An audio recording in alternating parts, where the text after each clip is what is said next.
भगवान बाबा आनंद मूर्ति सत्य कथाएं। लेखक आचार्य सवितानंद अवधूत। 2 शब्द मेरी ओर से। आचार्य सवितानंद अवधूत की अंग्रेजी भाषा में लिखी पुस्तक बाबा आनंद मूर्ति द लॉर्ड का हिंदी अनुवाद आपके हाथ में है। पुस्तक से अधिकतम लाभ उठाने के लिए इसे एकांत में पढ़ें। हर अध्याय पढ़ने के बाद मनन करें। इस पुस्तक ने मुझे बहुत प्रभावित किया। कहानियाँ हृदय को छू लेती है। मुझे विश्वास है कि आप भी ऐसा ही अनुभव करेंगे। सारी घटनाएं इस बात को प्रमाणित करती है कि जो जितना ही मिशन के प्रति समर्पित है, बाबा की कृपा दृष्टि उस पर उतनी ही अधिक होती है। मृत्यु मुंह बांधे खड़ी रहती है, परंतु उसका बाल बांका तक नहीं कर पाती। उदंड अनैतिक शक्तियाँ अधर्मिक भी उसका कुछ बिगाड़ नहीं पाती। बाबा उसकी रक्षा करते हैं। आचार्य सवितानंद की आत्मकथा यह भी सिद्ध करती है कि वही होता है जो बाबा चाहते हैं। वह दीक्षा नहीं लेना चाहते थे, उन्हें दीक्षा लेना पड़ा। उनकी शर्त थी, दीक्षा लूँगा परंतु सन्यासी नहीं बनूंगा। वह सन्यासी बन गए। परिवार वाले उन्हें वापस ले जाने के लिए हर हथकंडा अपनाए, परंतु कुछ नहीं कर पाए।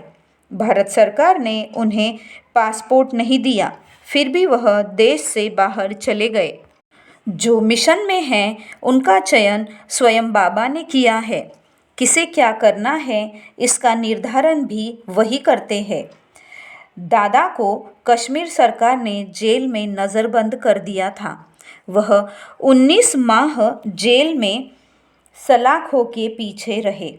मौके का फ़ायदा उठाकर उनके परिवार, आनंद मार्ग के भगोड़े और सरकारी अधिकारी उन्हें छुड़ाने के लिए जेल गेट तक गए।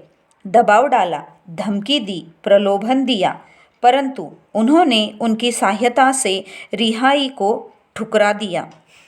बाबा ने अपने एक भक्त को भेजकर उन्हें रिहा करा दिया। इस घटना ने पुनः यह सिद्ध कर दिया कि आदर्श के लिए संघर्ष करने वालों को शुरुआती दिनों में कष्ट तो ज़रूर झेलना पड़ता है, परंतु अंततः उसे बाबा की मदद मिलती है और वह विजयी होता है। इस पुस्तक के अनुवाद की पृष्ठभूमि भी इस बात की पुष्टि करती है। पुस्तक पढ़ने के बाद सवितानंद जी से मिलने के लिए मेरे मन में उत्कट इच्छा पैदा हुई थी, परंतु इस इच्छा को मैंने किसी के समक्ष प्रकट नहीं किया था। एक दिन दिल्ली प्रौद्ध भवन में दोपहर का भोजन कर रहा था। उसी खाने की मेज़ पर दूसरी ओर एक सन्यासी भी बैठे थे। औपचारिकतावश मैंने उनका नाम पूछा।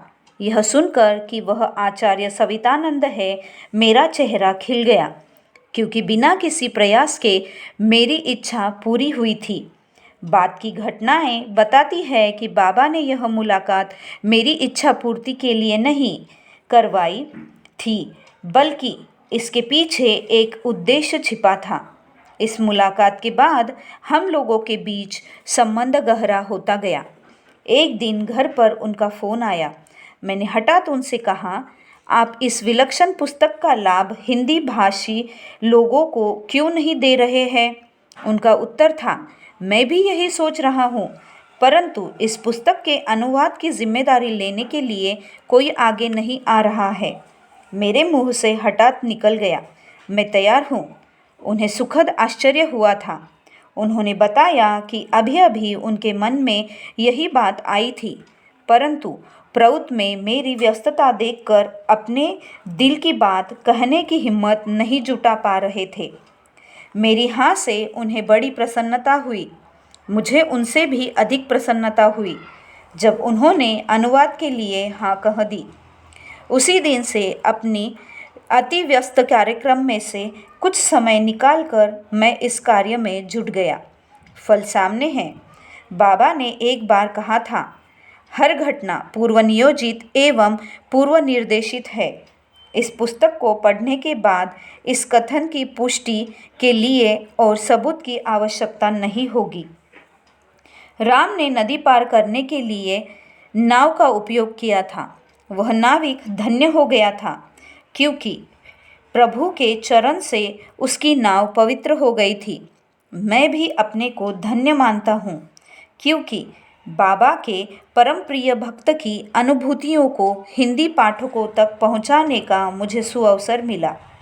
इस कार्य में मेरी पुत्री अनीता पांडेय ने न केवल अपने सुलेखन से टाइपिंग के कार्य को सरल कर दिया, बल्कि प्रूफ रीडिंग में भी सहयोग दिया। आचार्य सवितानंद अवधूत ने अंतिम तथा स्पष्ट संशोधन में सक्रिय सहयोग दिया। टाइपिंग का कार्य तथा कवर डिज़ाइनिंग राजेश कुमार शर्मा ने किए हैं। प्रौध के मुख्य संपादक आचार्य मधुव्रतानंद अवधूत के सक्रिय सहयोग के बगैर यह पुस्तक मूर्त रूप नहीं ले पाती। आशा है यह पुस्तक मार्गी भाई बहनों को पसंद आएगी। उन्हें भी प्रेरणा मिलेगी जिनके मन में परमात्मा को जानने और पाने की भूख है। यह कृति उनकी ही है, लेखनी भी वही है, लेखक भी वही है। उनकी कृति उन्हीं को समर्पित है। R.D. सिंह,